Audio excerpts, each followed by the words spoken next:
చర్చికి వెళ్తే ఆచారాలు మానేయాలి, సాంప్రదాయాలు మానేయాలి, కట్టడలు మానేయాలి. స్కూల్కి వెళ్తే యూనిఫామ్ వేయవా? బస్సు ఎక్కితే టికెట్ తీసుకోవా? ట్రైన్ ఎక్కితే టికెట్ కొనవా? బండి రోడ్డు మీద నడవడానికి పెట్రోల్ కొట్టించవా? గాలికి నడుస్తుందా? నీ ఇంటిలో నువ్వు వేస్తున్న ఫ్యాన్ లైట్ కి కరెంటు బిల్లు కట్టవా? ఫ్రీగా ఏమని ఇస్తున్నారు నీ కరెంటు?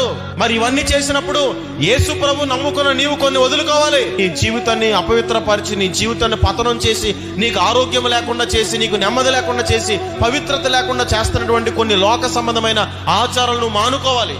అవి ఎవరైనా చేస్తే వారితో నువ్వు ఏకీభవించకూడదు. ద్వితీయోపదేశకాండం 4:2 నీ దేవుడైన యెహోవా ఇచ్చిన ఆజ్ఞలను మీకు ఆజ్ఞాపించుచున్నాను, వాటిని గైకొనుట యందు నేను మీకు ఆజ్ఞాపించిన మాటతో దేన్ని కలపకూడదు, దానిలో నుండి దేన్ని.